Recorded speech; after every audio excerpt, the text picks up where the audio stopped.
Good morning, sports fans, bettors, and cappers, and welcome to the Friday edition of the Competitive Hedge podcast. I am your host of the show, Kenneth, and thank you all for joining me here today. This podcast is all about sports and the world of betting. We talk about results from yesterday's games, wagers, and headlines before diving into today's betting slate, and we cap things off with our daily betting card. Now, not the most loaded slate of games for you here today. We've only got 3 betting plays at the end of the show, but we got a lot to chat about, especially with that crazy NBA trade deadline that happened yesterday, as well as the NFL honors. So before we get into today's episode, we got to talk about the great folks over at Bet99, which is a Canadian sportsbook and casino that offers in-play betting, player props, a cash-out option, and many more great products. There are a variety of sports available on the website to bet on, including NHL, NBA, NFL, and EPL. Bet99 works smoothly on both desktop and mobile, and their mobile app can be downloaded from the website's homepage. Now, depositing and withdrawing funds is hassle-free with a number of well-known methods available to use, so you know your money is safe and secure. The website can be viewed in both English and French, and customer service is available 24/7 with their live chat option. So go to bet99.com to make an account. Use code SHOOTERS at signup, and please be responsible gambling. You must be 19 plus years of age, and if you have concerns or questions about your gambling or the gambling of someone close to you, contact Connex Ontario at 1-866-531-2600 to speak to an advisor free of charge. Also got the Saskatchewan number down in the ticker there, 1-800-306-6789. Have fun sports betting. Don't let it control your life. And let's get into the show. So we got a recap yesterday from a betting perspective. We went 500 yesterday. Wasn't our best day. Wasn't our worst by any stretch. New Jersey and Seattle on the ice. They went under 6.5. That one was relatively no sweat. 3-1 was the final in that game. Devils picked up a home win, and I saw a lot of people on Seattle, so assuming Vegas did well in that game. Edmonton in regulation versus Philadelphia, 2-1 shootout win. Philadelphia wins outright at home, so the Flyers, tough team to bet right now. Very inconsistent, especially when we seem to bet on them. Now, college basketball-wise, Ohio State, they lost outright as minus 5.5. I thought that was a trap line by Vegas, but Northwestern pulls through, and the big reason why was three-point shooting. Northwestern finishes with 12 threes, and Ohio State just a single one. So 69-63 was the final there, and then to cap it off, Purdue and Iowa, 87-73. Purdue picks up the victory, so a one-unit win there as well. Now, we got to talk about the latest headlines from yesterday, and it was all about NFL honors and trade deadlines. So let's talk about who took home some awards yesterday. We got to start with the MVP of the league. That goes to Patrick Mahomes. Not a big surprise that he takes home this award. He was the best player all year. Jalen Hurts getting hurt late in the year certainly solidified Mahomes as the two-time MVP now of the league. Now, comeback player of the year, that went to Geno Smith. I loved it. It was a great storyline throughout the year. Seattle had the worst odds in the NFL to start the year. They were projected to be the worst team, but Geno's resurgence, he took them to the playoffs. So love that storyline there. Brian Daboll, coach of the year. I may be a Cowboys fan, but I respect what he did for the Giants this year. Another team that not a lot of people expected to be a playoff team, and he got them all the way to the playoffs. So well-deserved coach of the year honors there. Garrett Wilson, offensive rookie of the year. He barely took it over Kenneth Walker. That would have been my pick as well. It's weird because Walker did finish with more first place votes, but Wilson had more points overall. So he takes home the award. And then Nick Bosa, defensive player of the year. Looked like it was going to be Micah Parsons for a lot of the year, but that last month of the season, Bosa really took over. And then we got to finish it off with Justin Jefferson, offensive player of the year. And we got to do it because we had a ticket on Justin Jefferson, offensive player of the year, plus 1,600.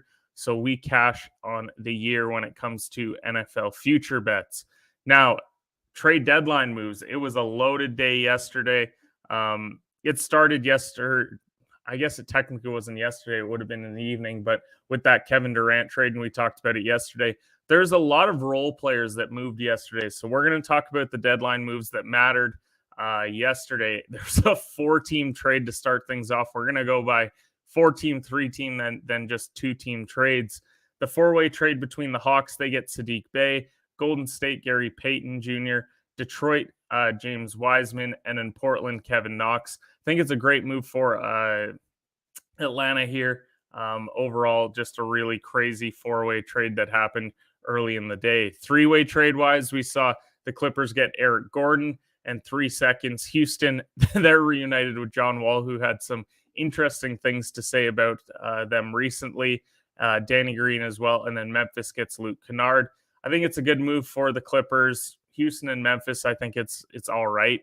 Kennard is a 3-point shooter, so I guess that helps Memphis a little bit, but not a ton. Then you had Portland in a 3-way trade. They got Matisse Thybulle.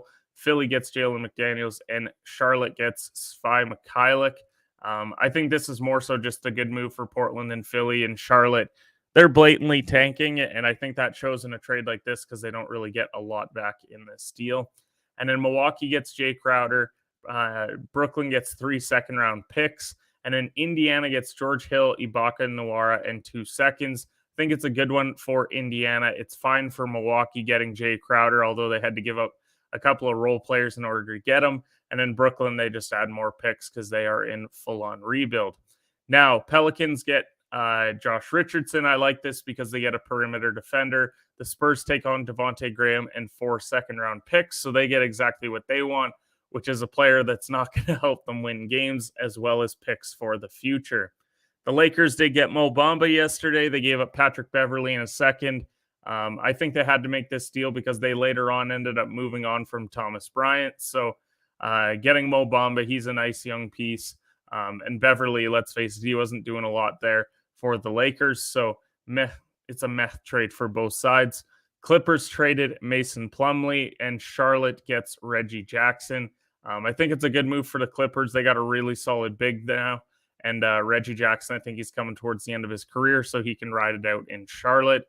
Phoenix got Darius Bazley for Dario Saric, who's heading to OKC. I like the Bazley move. When they made that KD trade, I think a lot of people were worried about, well, what's going to happen now with their depth? Well, I think adding a guy like Bazley just helps with that and gives them a little bit of a bench presence. Then you had the Clippers. They moved for Bones Highland, and Denver gets 2 second-round picks. I don't know why Denver made this move, if I'm being perfectly honest. I thought they could get a little bit more for Highland. He's been fairly solid, but the Clippers get a nice backup point guard there for their team moving forward. So a lot of trades. Phoenix, obviously, they moved up to 3rd best odds to win the NBA title. It's still the Celtics and Bucks with the best odds, but a lot of moves, and the Western Conference should be interesting moving forward after that 3-teamer with the Lakers. How are they going to look? You already had teams like Denver that were solid. Dallas made the move to get Kyrie, and the Clippers revamped their team as well. Should be a fun second half of the year.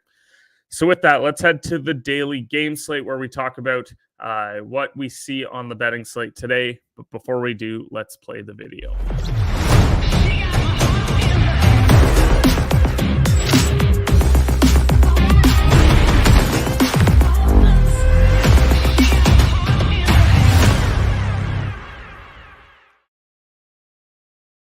All right, so let's talk Phoenix Open, where we're at with our bets after day one. John Rahm, he's tied for 6th after the opening day. So top 10 looking pretty good with him. Rory had a tough start. We have him top 10 as well. He's tied for 82nd right now. So we're going to need a big second day from him. Justin Thomas, he's tied for 58th, so he can turn that around for a top 20. And Sam Burns tied for 19th. So if it ended today, we got 2 winners, 2 losers. We'd profit for the week. Let's hope that we can have a couple guys turn it around and have a big week in Phoenix. Now, soccer-wise, we do have Birmingham City at plus 250, taking on West Brom at plus 110. I don't have a banner for that one, but Birmingham City, they sit 18th in the standings. They're coming off a victory, but they did lose 4 straight games prior to that, whereas West Brom, they're 6th place in the table, winners of 4 out of their last 5. Both teams are in the top half of goals per game, so I will give them credit there. It feels like a good both teams to score spot, And the main reason why is with Birmingham City being at home, I think they get a little bit of a bump here. And I'm not worried necessarily about West Brom scoring. So I think so long as Birmingham City pulls through, it's a relatively safe bet today. I'll be honest, NBA wise, there's 11 games happening tonight, but I think you have to fade all of them due to these trade deadline moves. You can monitor injuries if you'd like and see if some of these guys get slotted in tonight. But with so many players on the move, we don't know right now where this is going to look by the time tip off happens. So we're not even really going to dive into NBA today as much as we would like to. It just feels like a bad spot to go and bet on teams that you're really not sure who's going to play. So many injuries across the board as well. Dallas, no Bertans and Kleber, and they're taking on Sacramento today. And a bunch of others. No Jaylen Brown for Boston tonight. Maybe Robert Williams or Marcus Smart, but again, they're game time decisions as well, despite the fact that they're -9.5 at home. Maybe we see Joel Embiid tonight, but he's also a game time decision as they take on the Knicks tonight. So we're staying away. I think you guys should as well. Just because it is a Friday night doesn't mean you have to go and bet on the NBA with all of these moves that happened yesterday. NHL-wise, that leaves us a pretty slim slate, but it is a slate indeed. 4 games happening on the ice tonight, starting with Seattle and the Rangers.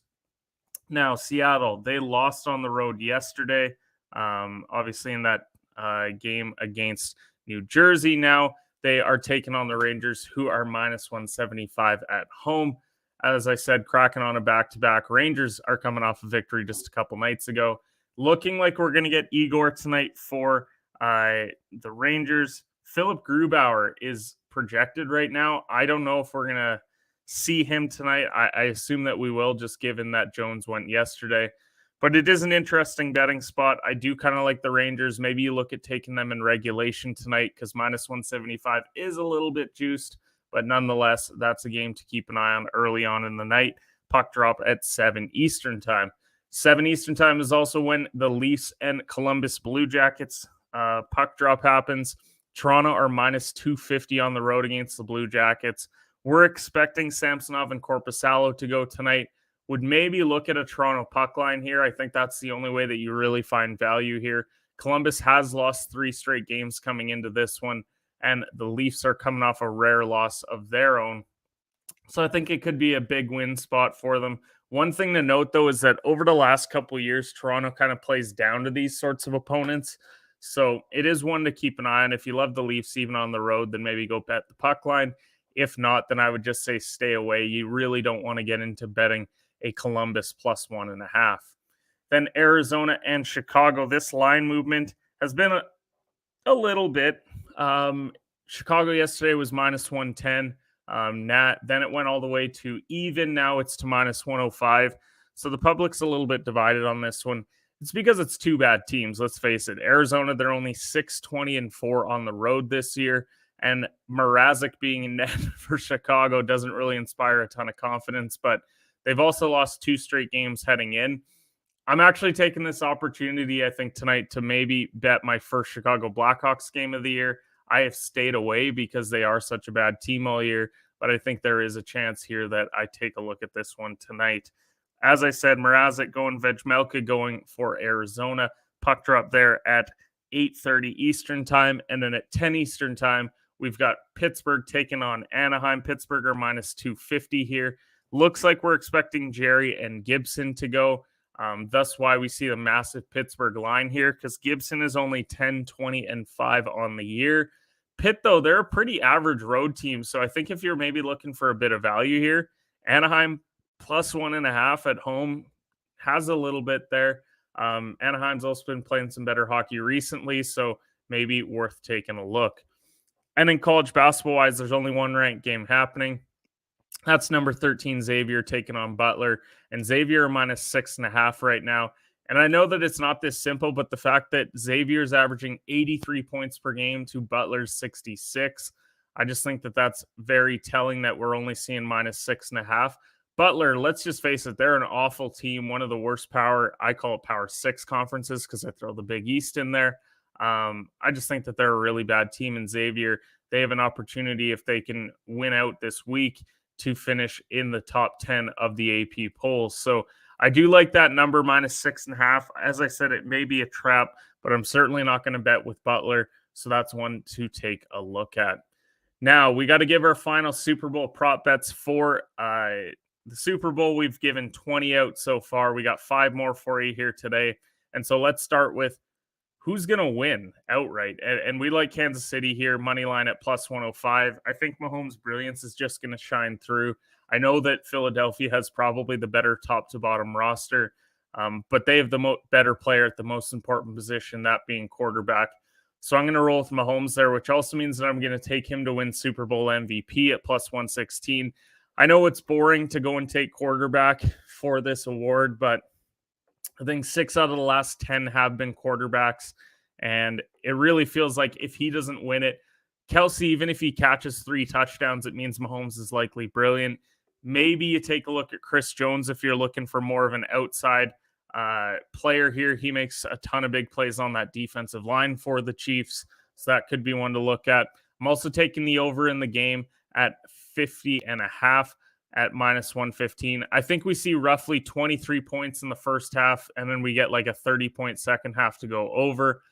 Just feels like a spot here where they feel each other out for the first quarter, and then from then on, it's an absolute shootout. Guess who woke up and is watching? Appreciate it, Mo Murphy.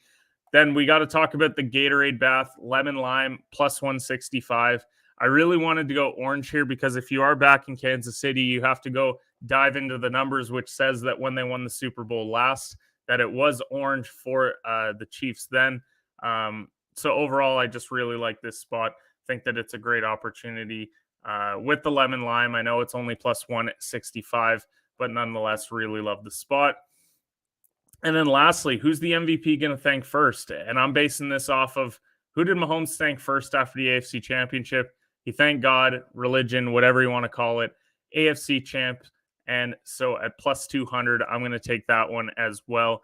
That is 25 prop bets that we've given out on the show. We've tossed $5 on every single one of them. We'll see how we come out at the end of the day. Now we got to cap things off with our last call pick segment, which is sponsored by the Last Mountain Distillery. As we said, it's a very light slate of bets today, but nonetheless, we got 3 plays. But before we do, we got to play the video.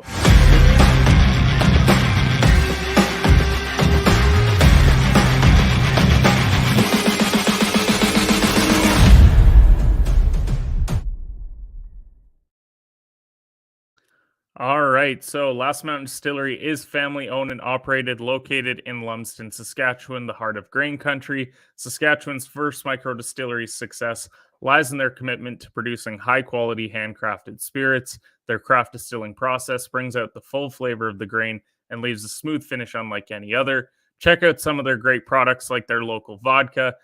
Old Fashioned, I really love their bottled Old Fashioned, and then my wife loves the dill pickle vodka. She's big into the Caesar game. As far as what are the odds for Kelsey for Super Bowl MVP, as we got asked in the comments, Kelsey is +1100 if you're looking for MVP. If you're looking for Mama Kelsey, I don't know what to tell you. Now, let's go and give you our 3 plays for today. We're going to start out. We did not update our banners, so we're going to have to rip through these pretty quickly. Birmingham City and West Brom, both teams to score at -112 for 1.5 units. Birmingham City get the home bump. West Brom are the better team. Really love the spot for this one to finish 1-1, maybe 2-1. I'm taking the Blackhawks money line versus Arizona at -110 for a full unit. I think about if I'm ever going to take a Chicago play, it's got to be this one. Arizona might be the worst road team in the league. So I'm going to take Chicago at home to get the win.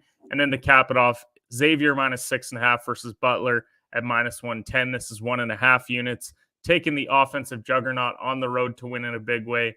Butler are terrible. Anyone who cheers for Butler is terrible as well. Definitely taking a shot there at a certain someone. But go follow us on all of our social platforms at HedgePod. We'll be live talking about our bets throughout the day, maybe some headlines as well. Maybe talking about how overrated Masai Ujiri is and how Raptor fans don't want to hear that. But nonetheless, appreciate everyone who tuned in. Enjoy Super Bowl weekend. There's going to be a ton of great basketball as well. NHL loaded Saturday there. And then we head into the big game on Sunday.